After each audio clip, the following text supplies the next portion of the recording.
Hola hermanas, me ha correspondido en esta semana volver a ustedes y continuar con el libro o la carta a los Filipenses, escrita por el hermano Pablo.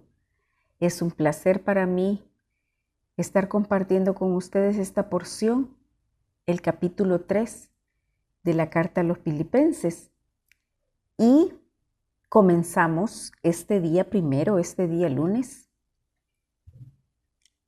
comenzando a leer el capítulo. Y se llama así, o dice así: prosigo al blanco, dice la primera parte. Por lo demás, hermanos, gozaos en el Señor. A mí no me es molesto el escribiros las mismas cosas, y para vosotros es seguro. Solo quiero detenerme un momentito en esto por una peculiaridad que encontré en una Biblia de estudio acerca de esta carta. Fíjense que es llamada por los estudiosos la carta del gozo, por la manera en que Pablo habla del gozo cristiano, especialmente en momentos de dificultad o carencias. Qué curioso, ¿verdad? Generalmente ponemos o tenemos en nuestra mente el gozo y la alegría solo en momentos de que hay cosas buenas. Pero aquí dice, habla especialmente en momentos de dificultad o carencias, como lo hemos visto en los 2 capítulos anteriores de Filipenses. Y dicen los estudiosos que la palabra regocijo o regocíjense aparece en 4 ocasiones distintas. Y el verbo gozar, en diversas formas, aparece en 5 ocasiones más. En total, son 15 veces que Pablo alude al gozo de una u otra forma en apenas 4 capítulos que contiene esta carta. Qué interesante, como repito, Pablo, y lo han dicho las hermanas en los capítulos anteriores, como un dato que Pablo estaba en la cárcel en ese momento. Pero él habla de esta carta, la menciona el gozo, regocíjense, gozaos, tantas veces.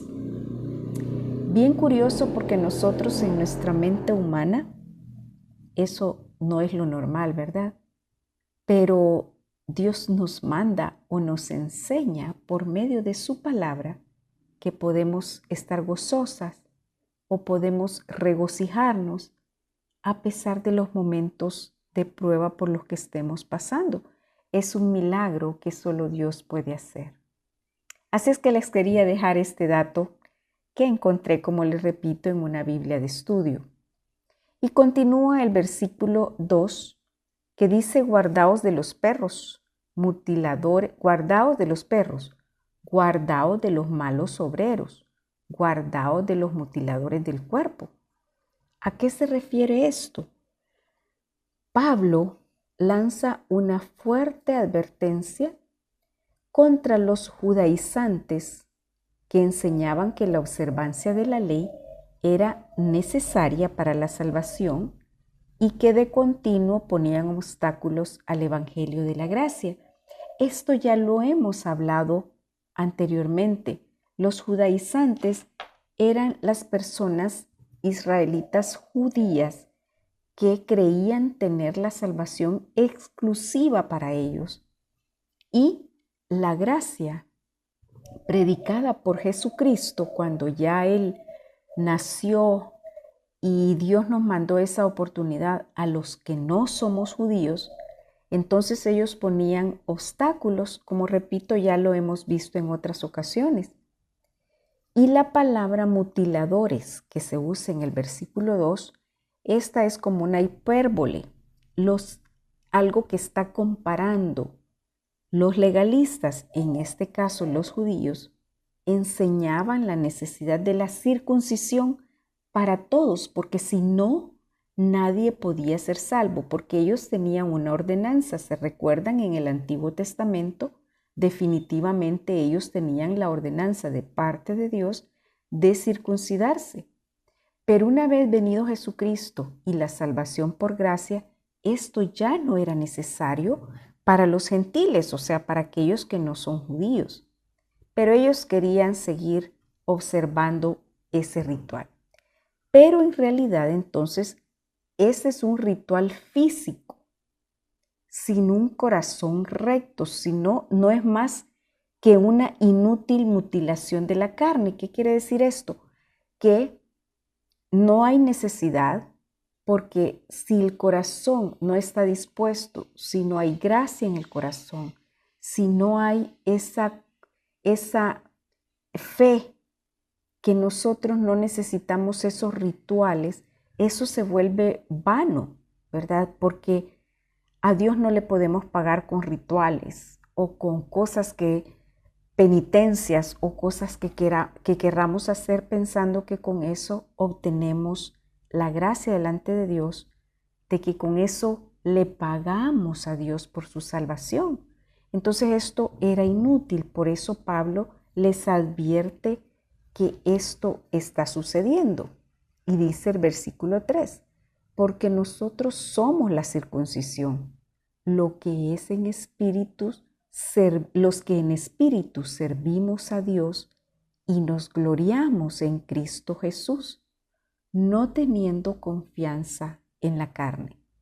La verdadera señal de una correcta relación con Dios no era la observancia de una ceremonia o un rito formal, sino la manifestación de las tres características mencionadas.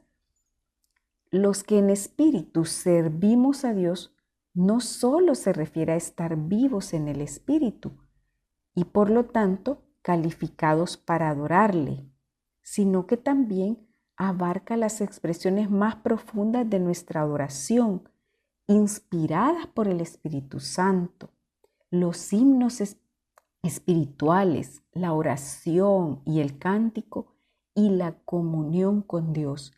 Eso es lo verdaderamente importante delante del Señor, o sea, nuestro corazón. Y dice el versículo 4, aunque yo tengo también de qué confiar en la carne. Si alguno piensa que tiene de qué confiar en la carne, yo más. En este momento Pablo comienza a dar su testimonio personal como un ejemplo de que no se puede confiar en los logros personales, sino descansar enteramente en Cristo. A él le había sucedido, él se vanagloriaba, se jactaba de lo que era anteriormente y por eso era que él perseguía a los cristianos. Y entonces comienza aquí Pablo a dar como su currículum, ¿verdad? De lo que ha sido él, de lo que humanamente tiene. Dice circuncidado al 8º día, como decía la ley, del linaje de Israel, de la tribu de Benjamín, hebreo de hebreos, en cuanto a la ley, fariseo. Pablo entonces le está diciendo, yo soy un auténtico judío por nacimiento, no un agregado, sino un auténtico judío por nacimiento. Aún más, era del linaje de Israel, descendiente directo de Abraham, Isaac y Jacob. Su tribu era la élite del pueblo de Israel y era hebreo de hebreos, al punto de que su familia mantuvo las costumbres y el idioma hebreo. O sea que Pablo les estaba diciendo, si alguien tiene de qué jactarse, ese soy yo.